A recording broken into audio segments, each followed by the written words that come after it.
Ready? Let's get it.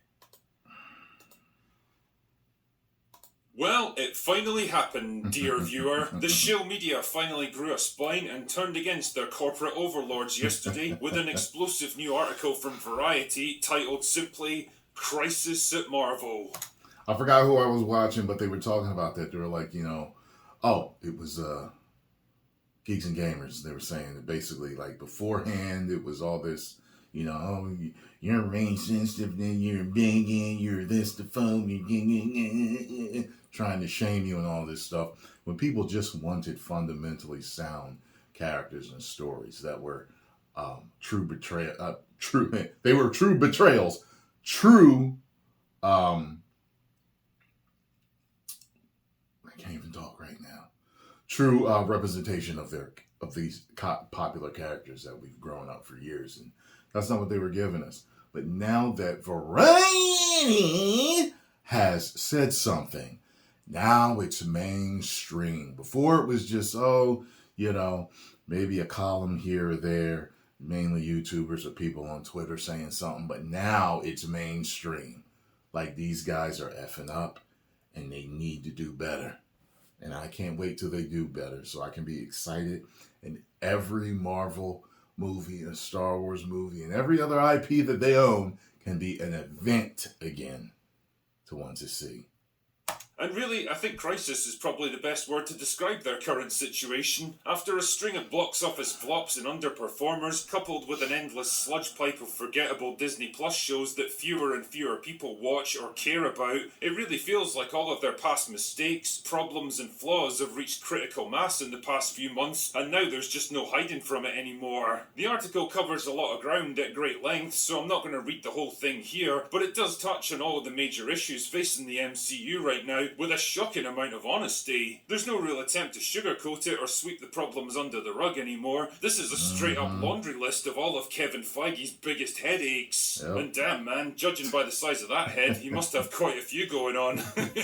Headache number one is Kang, specifically the actor playing him. As the article itself says, the most pressing issue to be discussed at the retreat was what to do about Jonathan Majors, the actor that's been poised to carry the next phase of the Marvel Cinematic Universe, but instead is headed to a high-profile trial in New York later this month on domestic violence charges. The actor insists that he's the victim, but the damage to his reputation and the chance he could lose the case has forced Marvel to reconsider its plans to centre the next phase of its interlocking slate of sequels, spin-offs and series around Major's villainous character, Kang the Conqueror. The thing the author doesn't seem to understand, though, is that it honestly doesn't matter what happens to Jonathan Majors. Whether he's found guilty or innocent isn't going to change the fact that Kang is a fundamentally villain, both in concept and execution, and Marvel completely fumbled his introduction anyway. Yeah, the first time he showed up was in a Disney Plus show that not many people watched or cared about. He was killed off after a single episode, and then he got his ass kicked by Ant-Man of all people in his first movie. The fact that there's an infinite number of them out there in the multiverse... He got kicked by ants,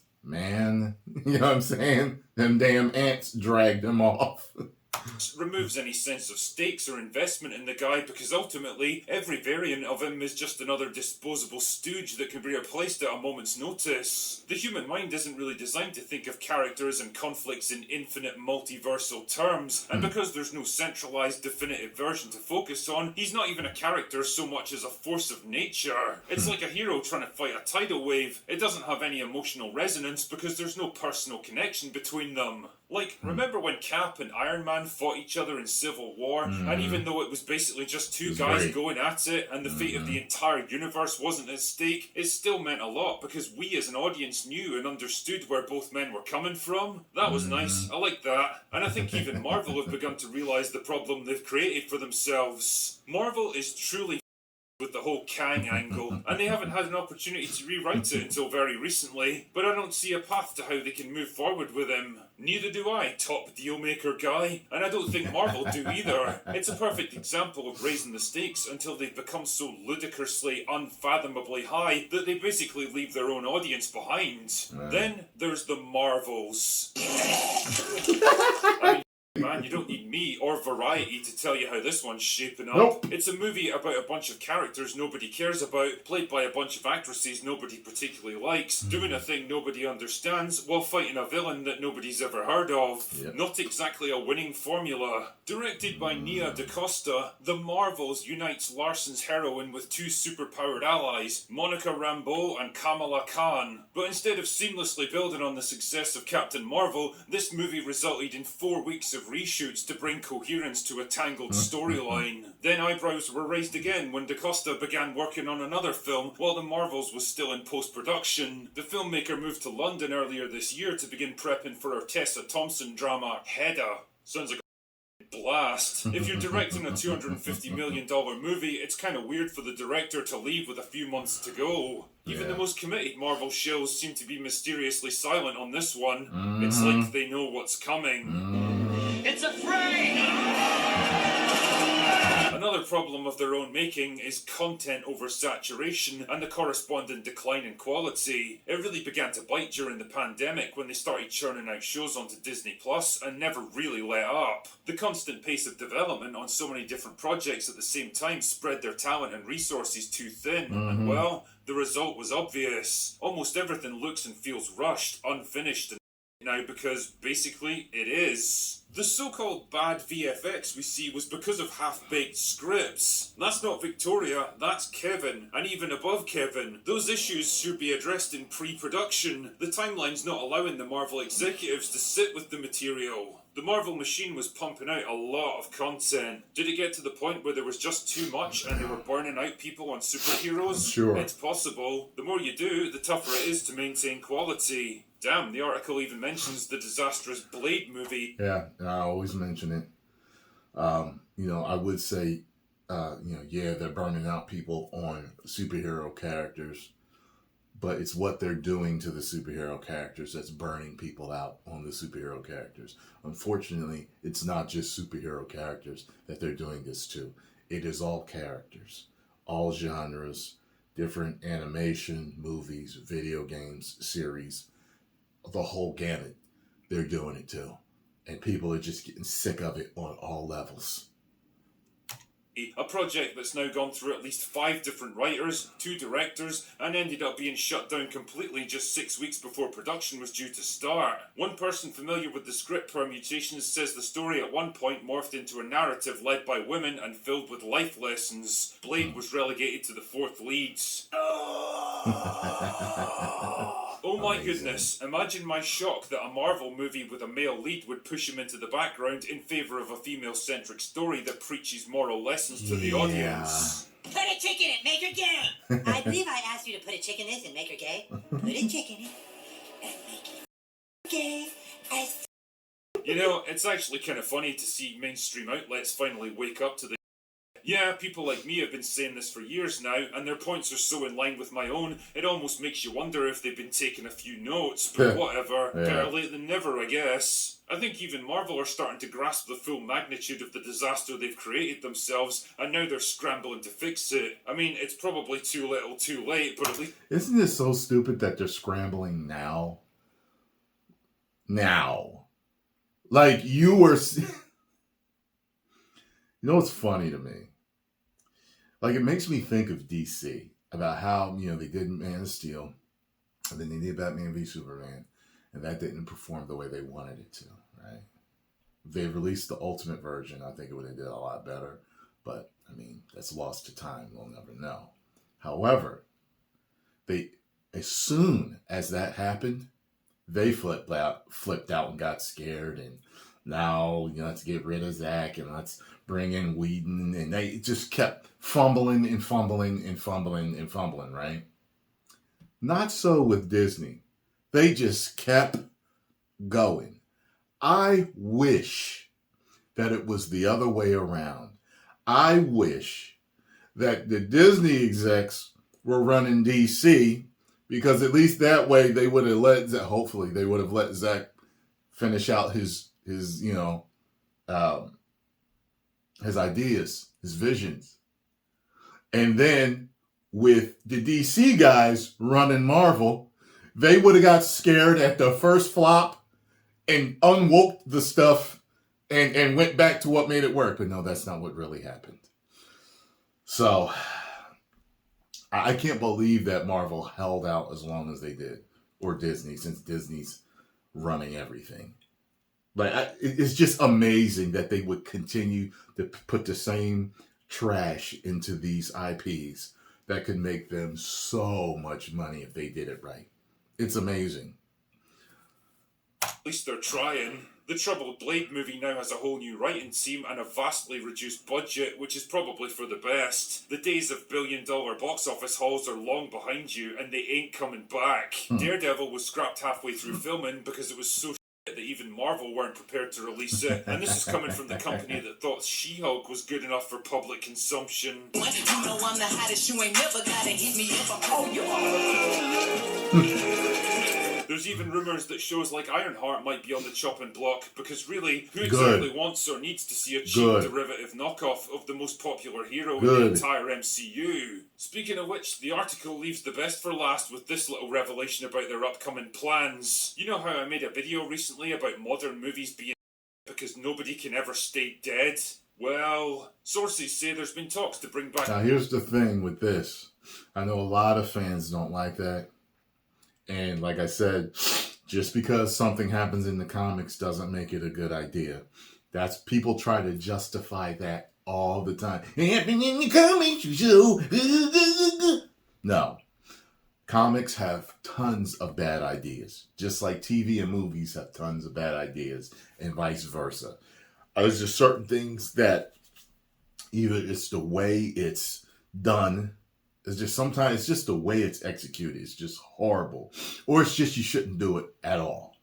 But if it's done correctly, I am fine with bringing back these characters. I don't care if they pull them out of a different time. The universes get all mixed up. I don't care. Just do it right. You get what I'm saying? People find it lazy to use multiverse and time travel. I personally don't, as long as it's done right.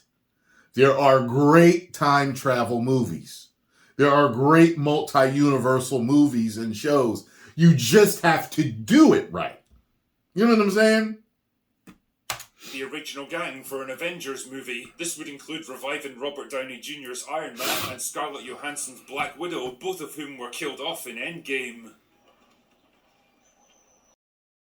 You know, Mahler and I have actually joked about this exact thing on Open Bar multiple times, and both of us agreed that the moment they decided to bring back the original Avengers, that was the sign that the MCU was officially It's the final desperate move of a studio that's completely out of creative ideas and can't think... Yeah, they're scared because of all the trash that they've been putting in these series of movies have been losing them money, have been losing them subscribers, have been losing them park goers. It's been losing them everything. It's been losing the respect of fans that have respected and loved Disney for years.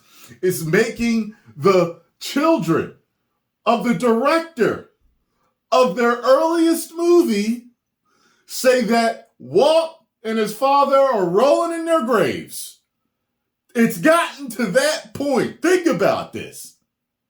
It's gotten to the point where South Park has parodied you, and when you get there, it's either really bad or really good.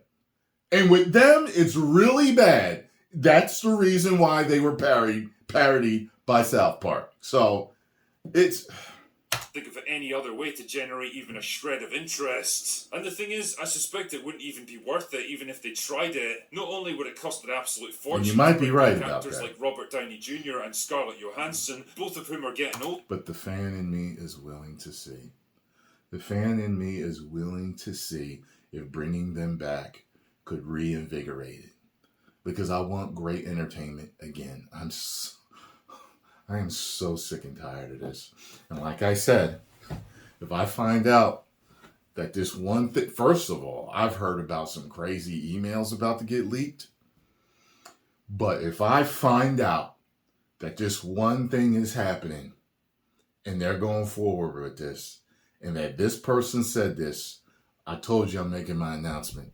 and I'm bringing Scarlo into the room to make the announcement.